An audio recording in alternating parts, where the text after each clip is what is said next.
Loe mõnest teedesid siin elus, mida sul väga on vaja. Soe toit, loolust, natukene raha, pole paha, kui need rattad ja viisikad lahe ja teavad ka naistest. No aga nii, et jumal pole sul olnud siis kade. Ja kui lisaks on veel sõtru, kellega sul on hea ja annab käima minna ja veel tasa teravate võlada. Ja lubage mehed, et ma siin tähtsa välja toon. 10 käsku sõpradest, mis on mulle antud.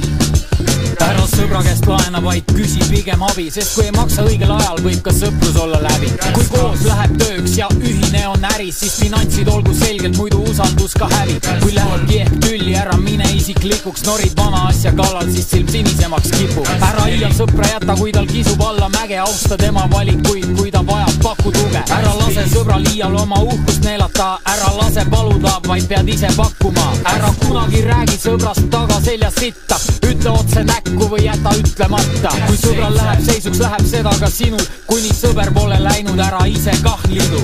Mõtle järgi, kui friend sitta keeras, ehk oli selleks põhjus, mis sind leppima veel veenab. Ära pane sõbra naistega, ära mitte piilu, sest see on kindlaim viis panna suhetesse kiilu. Kui sa ei suuda kannatada, et tal muia on nõme, siis parem on, kui vaikid ja hoiad enda teada tõde. Kui ta naine maahe jättis ja ta küüsib sinult, siis vasta üpris veendunult, see mutt on ju lits.